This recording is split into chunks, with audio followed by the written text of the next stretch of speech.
kelompok 3. Di sini kami akan role-playkan diskusi refleksi kasus. Dengan ketua tim ada Masita, Karunia, dan Tasya.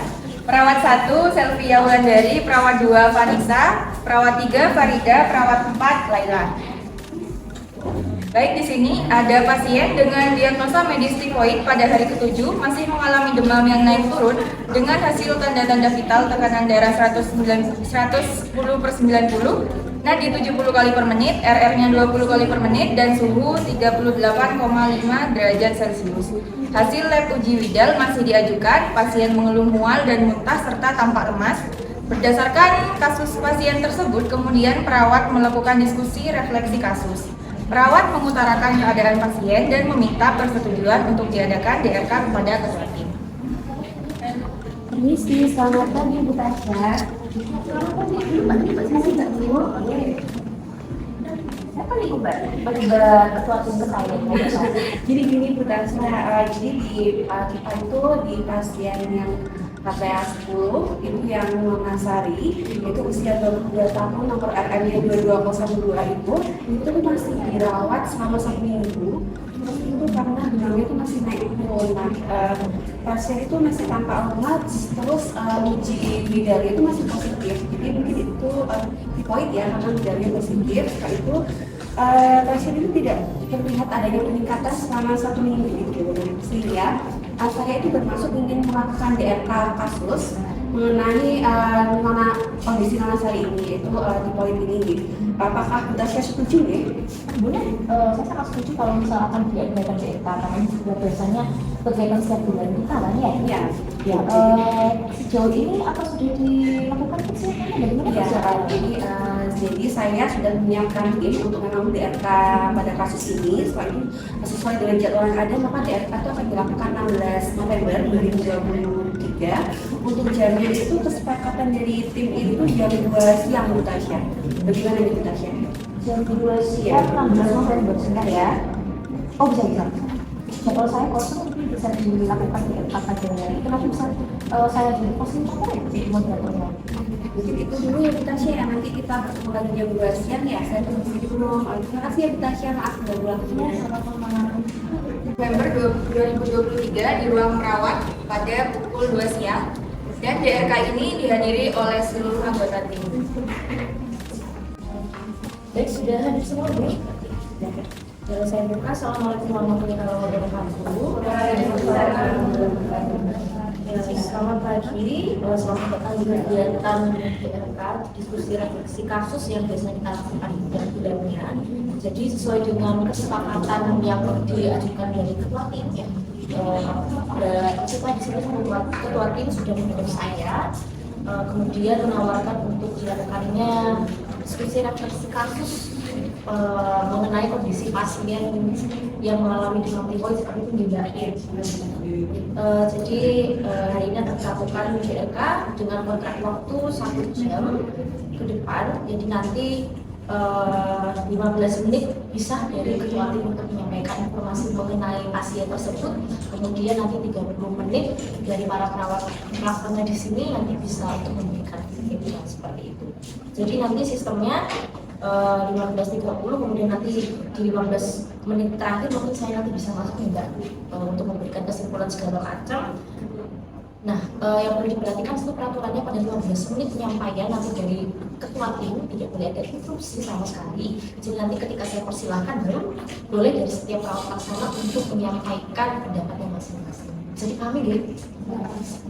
Baik, mungkin bisa saya langsung berikan waktu dan tempat kepada ketua tim.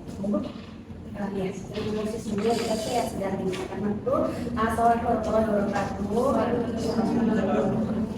Jadi selamat pagi semuanya, teman-teman perawat semua. Terus ya terima kasih pada Bu Tasya selaku kepala lapangan dan juga fasilitator pada DRK kali ini sudah bersedia hadir untuk DRK kasus pada siang hari ini ya. Jadi diskusi kali ini langsung saja kita bahas tentang tifoid yang sudah terjadi pada Nona Sari di ruang KPA 10 usia 22 tahun, nomor RM-nya 2202. Jadi Mama Sari ini sudah 1 minggu dirawat di rumah sakit dengan uji bidanya itu masih belum ada peningkatan, masih positif ya, bidanya masih positif, terus kondisinya tidak demamnya masih naik turun, dimana paling tinggi itu kemarin demamnya sampai 38,5, akalnya itu hangat, terus juga mengalami mual muntah, terus lemas kondisinya Mama Sari ini lemas hingga waktu pemeriksaan kemarin itu bisi ususnya itu terakhir ya terakhir, terus mengeluh diare, dan berdasarkan hasil observasi kita itu kemarin dari jam 6 pagi sampai jam 9 pagi itu kurang lebih udah 4 kali ke kamar mandi dengan konsistensi diare itu cair ya, diare cair. Setelah itu ya seperti kita tahu kan kalau typhoid itu merupakan salah satu penyakit infeksi akut ya yang menyerang pencernaan pada usus karena adanya bakteri Salmonella typhi ini. Hingga dari komisi Mama Sari yang tadi sudah disebutkan itu kita bisa ambil diagnosa dan perawatannya dalam hipertermi dan juga defisit nutrisi. Nah, itu dari diagnosa tersebut, yaitu kita sudah melakukan intervensi, yaitu intervensi untuk diagnosa hipertermi. Itu kita sudah observasi TTP untuk mengetahui keadaan tubuh pasien. Setelah itu dari TTP ini suhu ya yang masih tinggi. Setelah itu kita juga sudah berikan kompres hangat untuk membantu menurunkan suhu tubuh. Setelah itu juga sudah anjurkan minum yang cukup kurang lebih 1.500 sampai 2.000 cc untuk menjaga cairan tubuh yang kuat akibat hipertermi dan juga diarenya tadi. Setelah itu juga anjurkan pemakaian baju yang berukuran tipis dan menyerap keringat untuk menjaga agar klien ini merasa nyaman dan mengurangi penguapan pada tubuhnya seperti itu. Setelah itu juga kita sudah berkolaborasi dengan dokter dengan memberikan antipiretik dan juga antibiotik untuk mengurangi panas dan juga infeksi. Sedangkan untuk yang intervensi untuk diagnosa perawatan defisit nutrisi itu kita sudah memberikan penjelasan kepada klien dan juga keluarga, kita edukasi tentang manfaat makanan dan juga nutrisi untuk meningkatkan motivasi makan supaya si kliennya ini punya kesadaran untuk segera pulih. Kita juga sudah berkolaborasi dengan Gizi untuk memberikan nutrisi dengan diet lunak, tidak mengandung banyak serat, tidak merangsang maupun menimbulkan banyak gas, dan nanti dihidangkan saat masih hangat untuk meningkatkan asupan makan karena mudah ditelan. Setelah itu juga kita sudah berkolaborasi juga dengan Gizi untuk memberikan makanan yang bervariasi agar pasien tidak merasa bosan dan nafsu makannya itu meningkat. Setelah itu kita juga menganjurkan kepada pasien dan keluarga pasien untuk makan itu sedikit-sedikit tapi sering untuk menghindari mual dan muntah, dan juga kita bisa menganjurkan kebersihan mulut kepada pasien untuk menghilangkan rasa tidak enak sehingga nafsu makannya bisa meningkat. Dan kita juga sudah berkolaborasi dengan dokter untuk memberikan antasida untuk mengurangi rasa mual dan juga muntah. Dari apa yang kita lakukan itu, dari intervensi yang ada yang sudah kita berikan itu masih belum ada peningkatan. Mungkin itu saja yang bisa saya berikan. Selanjutnya saya kembalikan kepada Bu Tasya selaku fasilitator. Terima kasih Mas Sita. Ya, tadi sudah dijelaskan ya mengenai kondisi dari Mama Sari sendiri. Selanjutnya kita akan mulai untuk feedback per orang ya. Jadi nanti setiap pelaksanaan di sini kita bisa menyampaikan pendapat seperti itu. Baik, kita mulai dari Mas Sita mungkin. Pasiennya itu demamnya di karena disuruh atau demamnya itu rasa suhunya akalnya hangat, cuma mungkin di bagian leher ke atas itu mulai kasar demamnya lebih tingginya gitu. Lalu demamnya daripada mulai demam mulai dari leher ke atas itu harus diperhatikan baik-baik, apalagi demamnya itu tidak selesai. Ini ibu sebenarnya dari saya. Mungkin dari saya kita demam seperti itu ya Bu ya. Jadi kita mengecek suhu terlebih dahulu, itu juga seperti itu. Jadi jangan mengecek suhu di aksila saja. Di aksila hasilnya sudah tinggi, jadi biasanya timbul ketika kita tidak melakukan intervensi yang tadi, seperti itu ya Bu ya. Jadi pada saat tinggi mulai dari leher ke atas, jadi bisa menyebabkan penurunan kesadaran kamar tersebut. Mungkin seperti itu dari saya. Saya lakukan pada perawat juga. Saya juga setuju dengan dokter karena saya juga pernah menjadi pasien yang seperti itu. Kemudian ketika demam lama kita sudah memberikan benar, Karena saya masih sering menjumpai pasien-pasien yang hanya dikompres itu begini saja, tidak di bagian kepala tubuh. Dan itu juga kompresnya juga tidak menggunakan air. Mungkin ada dari Pak Ella dari sebagian keluarga itu kompresnya hanya di bagian saja. Dan nanti untuk selanjutnya kita bisa memberikan contoh kepada keluarga tersebut bagaimana cara mengompres dengan seperti itu. Tidak ada tanggapan lagi?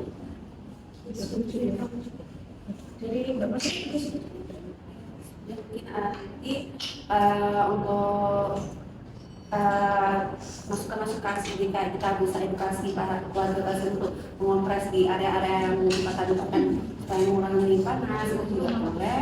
Terus nanti kalau nggak salah itu kita di bagian termometer itu kan kita gunakan selama ini mesti ekstra ya. Jadi kita untuk yang termometer yang temporer itu nanti bisa kita gunakan ini ada di penyimpanan alat. Mungkin nanti selama kita observasi suhu ini bisa menggunakan alat itu juga.